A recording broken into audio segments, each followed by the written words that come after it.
आप कितने भी निराश होंगे, रामायण को पढ़ने के बाद, देखने के बाद फिर से आपकी ज़िंदगी में एक किरण निकलेगी और मन में कहीं ना कहीं ये आएगा कि भगवान जब इतनी समस्याओं से जूझते हुए सारे काम कर सकते हैं तो हमारा जन्म भी किसी ना किसी कारण से हुआ, तो हम क्यों नहीं कर सकते। यदि दोस्तों आपके जीवन में कोई समस्या आती है या किसी भी तरह के नेगेटिव विचार आते हैं और आप अपने जीवन में कभी भी हताश हो जाते हैं ना, तो मैं आपसे हाथ जोड़कर विनती करती हूँ, रामायण को खोलिए, रामायण को समझिए। आप सभी को विवाह पंचमी की ढेर सारी शुभकामनाएं, जो कि है हमारी 28 नवंबर 2022 सोमवार के दिन है। इसमें दोस्तों थोड़ी सी कंफ्यूजन है कि ये विवाह का जो कार्यक्रम है हमारा, भगवान श्री राम और माता सीता का हमारा जो विवाह था इसी दिन हुआ था, विवाह पंचमी के दिन। मार्गशीर्ष चल रहा है हमारा, इसकी शुक्ल पक्ष की शुरुआत हो चुकी है। इसी महीने में हमारे पंचमी के दिन भगवान श्री राम और माता का विवाह हुआ था। कहा जाता है कि यदि इस दिन हम लोग माता सीता और भगवान राम का विवाह करते हैं पूरे विधि विधान के साथ, तो हमारे दाम्पत्य जीवन में कोई भी बाधा आती है या कोई भी परेशानी आती है तो उन सबसे हमें छुटकारा मिल जाता है।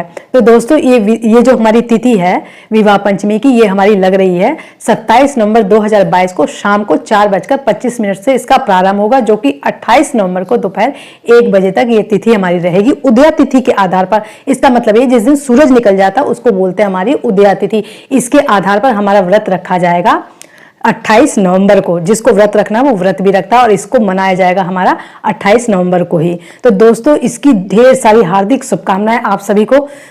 गांव में आज भी इन त्योहारों को बहुत ही धूमधाम से मनाया जाता है। राम लक्ष्मण भी बनते हैं, माता सीता भी बनती है, घर घर में लोग जाके खाना खाते हैं और बहुत से लोग अपने घर में बुलाकर भी बहुत सारे लोगों को खाना खिलाते हैं। और इस दिन बहुत ही जोर शोर से मेला लगता है गांव में और लोग काफ़ी सारी खरीदारी करते हैं। गाँव में आज भी इन सारी चीज़ों की काफ़ी मान्यता है। दोस्तों इस वीडियो में मैं आपको बताऊंगी कि विवाह पंचमी का क्या महत्व है, पूजा विधि क्या है इसकी, और इसके पीछे हमारी क्या कथा है। ये सारी बातें मैं आपको बताऊंगी। उससे पहले मैं आपको एक चीज बताना चाहती हूँ। जैसा कि हम लोग अपने जीवन में सोचते हैं कि माता सीता और भगवान राम का विवाह हुआ लेकिन उनको कोई भी सुख नहीं मिला, उनको वनवास मिल गया। इसी कारण से कोई भी इस दिन अपना विवाह नहीं करवाता है या फिर अपने परिवार में भी किसी का विवाह नहीं रखता, कारण यही है। लेकिन भगवान राम और सीता का विवाह जरूर संपन्न किया जाता है। तो मैं आपसे एक चीज ये कहना चाहती हूँ कि ये बात बिल्कुल सही है कि भगवान राम को और माता सीता को वनवास तो मिला था, लेकिन वनवास क्यों मिला था इसके पीछे भी कोई ना कोई कारण है। तो इसके पीछे क्या कारण है ये सारी चीज मैं आपको डिटेल में बताऊंगी इस वीडियो में। तो चलिए दोस्तों, इसी तरह के बहुत सारे क्वेश्चन हमारे मन में उठते हैं जिनके मैं आपको एक एक करके जवाब दूंगी। उससे पहले मैं आपसे यही कहना चाहूंगी, यदि ये वीडियो आपको मेरी थोड़ी सी भी हेल्पफुल लगी हो तो मेरे चैनल सुख की सरिता को सब्सक्राइब करिए। तो चलिए दोस्तों, आज हम लेते हैं अपना सबसे पहला क्वेश्चन कि हमारा पंचमी विवाह का महत्व क्या है, क्यों किया जाता है ये विवाह। विवाह पंचमी का दिन अत्यंत ही पावन और पवित्र माना जाता है। विवाह पंचमी के दिन श्री राम और माता सीता का, जैसा कि मैंने आपको बताया, विवाह हुआ था। प्रभु श्री राम और माता सीता की आराधना करने का यह बहुत ही शुभ और उत्तम दिन माना जाता है। इस दिन में अयोध्या और जनकपुरी में भव्य विवाह समारोह का आयोजन किया जाता है। इससे देश विदेश में श्रद्धालु पहुंचते हैं। यदि आप अयोध्या के दर्शन करना चाहते हैं तो अयोध्या की रौनक को जाके इस समय देखिए कि वहां पे कितना अच्छा लगता है, काफी धूमधाम मची रहती है। इस दिन श्री राम और माता सीता की आराधना और स्तुति करना ही बहुत ही फलदायक माना जाता है। विवाह पंचमी के दिन व्रत रखना भी बहुत शुभ होता है, तो उसी तरीके से आप चाहे तो व्रत भी रख सकते हैं। विवाह पंचमी के दिन श्री प्रभु राम के स्रोतों और मंत्रों का पाठ करना भी काफी शुभ माना जाता है। तो मुझे उम्मीद है कि इसके महत्व को आप अच्छे तरीके से समझ गए होंगे। तो चलिए अब मैं लेती हूँ अपना अगला क्वेश्चन, विवाह पंचमी की पूजा विधि क्या है। यदि हमें विवाह करना है और हम अपने जीवन से दुख दरिद्र मिटाना चाहते हैं, दाम्पत्य जीवन को सुखी बनाना चाहते हैं, कलह कलेश को खत्म करना चाहते हैं पति पत्नी के बीच में से, जो कि हमारी आज की जनरेशन में काफी बड़ी समस्या बन गई है, तो हम लोग माता सीता और भगवान राम का विवाह कर सकते हैं। तो चलिए हम जानते हैं कि इसकी विधि क्या है। गांव में इस उत्सव को इतने धूमधाम से मनाया जाता है और भगवान श्री राम की बारात भी निकाली जाती है।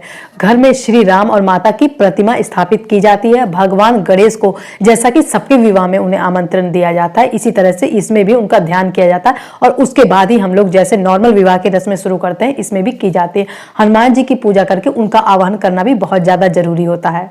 इसमें भगवान श्री राम के जो भक्त थे ना, हनुमान जी, उनका भी आवाहन किया जाता है, क्योंकि वो हमारे इन दोनों के काफी बड़े भक्त थे और उनके दिल में हमेशा भगवान राम और माता सीता समाई रहती थी। माता सीता और भगवान श्री राम को माला पहनाई जाती है और गठबंधन किया जाता है। इस दिन भगवान को भोग भी लगाया जाता है और आरती भी की जाती है। एक चीज मैं और आपको बता दूं कि हमें कंफ्यूजन हो जाती है किस भगवान को हमें कौन सा भोग लगाना चाहिए, तो मैं आगे आने वाली वीडियो में इस बारे में भी आपको डिटेल में बता दूंगी कि हमें किस भगवान को कौन सा भोग लगाना चाहिए, ताकि आपकी कंफ्यूजन दूर हो जाए, आसानी से इस पूजा को संपन्न कर सके। इस दिन भगवान को भोग लगाया जाता है और आरती भी की जाती है।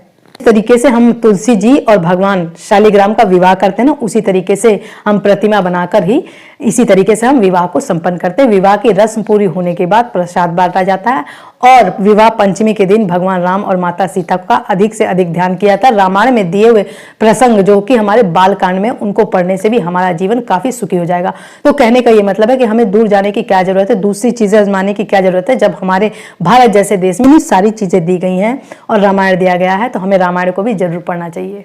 दोस्तों, जैसा कि मैंने आपको पीछे बताया कि इस दिन हम लोग विवाह की रस्में तो अदा करते हैं भगवान राम और माता सीता की, लेकिन विवाह की किसी भी घर में रस्म नहीं की जाती, किसी का विवाह इस दिन संपन्न नहीं किया जाता है। तो मैं इस बारे में आज थोड़े से आपसे डिटेल में चर्चा करती हूँ कि क्या ऐसा सही में होता है। हम लोग अपने जीवन में दुख से कितने ज्यादा परेशान हो जाते हैं और बहुत से लोग तो इसी दुख को लेकर सुसाइड भी कर लेते हैं। लेकिन यदि आप एक बार रामायण पर नजर डालेंगे और भगवान के चरित्र और माता सीता के चरित्र पर ध्यान देंगे, तो आपको पता चलेगा कि भगवान का जो जीवन था वो खुद भी तो कितना संघर्षपूर्ण था। तो जब भगवान को सारी चीजों से जूझना पड़ा और हर काम मनुष्य योनि में जन्म लेने के बाद करना पड़ा, तो हम लोग तो इंसान है, हमें भी करना पड़ेगा। तो मैं आपको ये बताना चाहती हूँ कि ये जो वनवास हमारा हुआ था ना, वनवास क्यों हुआ था, इसके पीछे बहुत बड़ा कारण है। क्योंकि एक लड़ी दूसरे से जुड़ी होती है हमारे जीवन की, हमें तो सामने दिखाई देता जो चीज हमारे जीवन में चल रही होती है। तो जैसा कि मैं बता रही हूँ कि हम लोग अपने जीवन को लेकर कितना रोते हैं ना कि मेरे जीवन में ये क्यों होगा, मेरे जीवन में वो क्यों होगा, ऐसी कितनी सारी हमारे जीवन में समस्याएं पैदा हो जाती है ना। तो इसी तरीके से हम लोग ये भी बोलेंगे कि इन लोगों का भगवान जी और माता जी का वनवास हो गया था, तो ये कितनी दुख की बात है। तो यदि आप इसकी गहराई में जाएंगे तब आपको पता चलेगा कि क्या कारण था। भगवान नारद ने विष्णु भगवान को श्राप दिया था कि जिस तरीके से मैं तड़प रहा हूं, एक दिन ऐसा आएगा कि जब तुम भी दर दर इसी तरीके से भटकोगे। इसी श्राप को फलीभूत करने की वजह से भगवान श्री राम ने जन्म लिया मनुष्य योनि में, जो कि कहा जाता है कि भगवान राम हमारे विष्णु जी का ही अवतार है। तो कहने का ये मतलब है कि हमें जो सामने की चीज दिख रही है कि इनका वनवास हुआ, इसके पीछे वजह थी। तो वजह को ही पूरा करने के लिए हर मनुष्य का हमारे जीवन में जन्म होता है और एक दूसरे के रिश्ते को निभाने के लिए हमारा जन्म होता है। जब हम छोटी छोटी उलझनों से कितना ज्यादा परेशान हो जाते हैं ना, तो परेशान नहीं होना है, हमें यही सोचना है कि ये जो चीजें हमारे जीवन में हो रही हैं, ये सारी चीजें एक दूसरे से जुड़ी हुई है। रामायण के अंदर में ही कहा जाता है कैकेयी ने अपने 2 वरदान जब दशरथ जी से मांगे, तो इसी वजह से भगवान राम को वनवास में जाना पड़ा। तो कैकेयी का दोष दिया जाता है। लेकिन यदि आप थोड़ा सा गौर करेंगे और डिटेल में जाएंगे तो कैकेयी ने जो वरदान मांगे थे उसके पीछे भी हमारे कारण है। जो हमारे दशरथ जी थे ना, यदि वो उनका बाण जाके श्रवण को न लगता, और श्रवण के माँ बाप ने ही तो श्राप दिया था कि जिस तरीके से हम अपने पुत्र वियोग में रो रहे हैं, उसी तरीके से एक दिन तुम्हें भी ये वियोग सहना पड़ेगा। तो राम का वनवास जाना तो पक्का था, और वन में भी कितने सारे राक्षस रहते थे। यदि रावण माता सीता का हरण ना करता तो रावण की मृत्यु कैसे होती, बिना वजह किसी की मृत्यु या किसी के ऊपर आरोप क्यों लगेगा। तो इन सब चीजों के पीछे कुछ ना कुछ बात जरूर होती है। तो ये सारी कड़ियां एक दूसरे से जुड़ी हुई थी।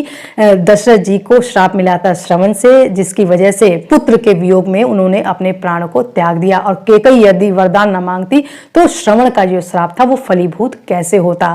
कैकेयी ने वरदान मांगा, इसी वजह से तो राम जी को वनवास में जाना पड़ा, और वनवास में जाने की वजह से ही तो माता सीता जो थी हमारी, उनको रावण हर कर ले गया। यदि रावण ना हर कर ले जाता तो जो हमारे नारद जी ने श्राप दिया था तो वो कैसे हमारा पूरा होता। और रावण की मृत्यु का होना भी तो बहुत ज्यादा जरूरी था, क्योंकि रावण ने इतना आतंक मचा रखा था कि अब रावण का अंत होना भी तो निश्चित था। तो रावण के अंत की वजह से ये सारी कड़ियां एक दूसरे से जुड़ी। दशरथ की ले लीजिए, श्रवण की ले लीजिए, और जो कि मैंने आपको बताया नारद मुनि ने जो श्राप दिया, तो ये सारी चीजें घूम फिर के हमारी रामायण में ये सारी चीजें हमारी दी हुई हैं। यदि दोस्तों आपके जीवन में कोई समस्या आती है या किसी भी तरह के नेगेटिव विचार आते हैं और आप अपने जीवन में कभी भी हताश हो जाते हैं ना, तो मैं आपसे हाथ जोड़कर विनती करती हूँ, रामायण को खोलिए, रामायण को समझिए। यदि आपके पास इतना टाइम नहीं तो भी टीवी में रामायण को चलाकर देखिए और भगवान के कैरेक्टर को देखिए, भगवान ने कैसे उस कैरेक्टर को जिया है और किस तरीके से इस कलयुग में हमें जीने की एक वजह दे गए हैं।